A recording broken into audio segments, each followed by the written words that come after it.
Le soutien et l'expertise de la MONUSCO sont disponibles pour la mise en œuvre des recommandations du rapport de la commission d'enquête mixte sur les violations et atteintes relatives aux droits de l'homme survenues durant les manifestations du 31 décembre 2017 et du 21 janvier.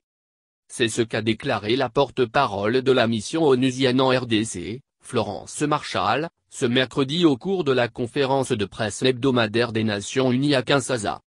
La MONUSCO a apporté un appui technique au fonctionnement de cette commission d'enquête et nous avons accueilli avec satisfaction les recommandations rendues publiques le 10 mars dernier, parmi lesquelles l'appel à des enquêtes judiciaires, la levée de l'interdiction générale de manifester ou le non-recours au FARDC et à la garde républicaine dans la gestion des foules. Ces recommandations recoupent certaines que nous avions déjà formulées et la MONUSCO est prête à apporter le soutien et l'expertise nécessaires à la mise en œuvre de ces recommandations, précise Florence Marshall.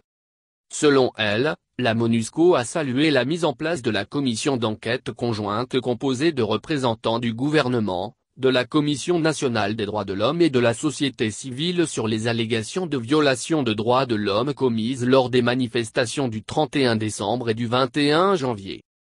Ce rapport a révélé que 12 personnes ont été tuées par balles et 2 autres par asphyxie des gaz lacrymogènes lors des manifestations pacifiques du 31 décembre et 21 janvier dernier dans la ville de Kinshasa.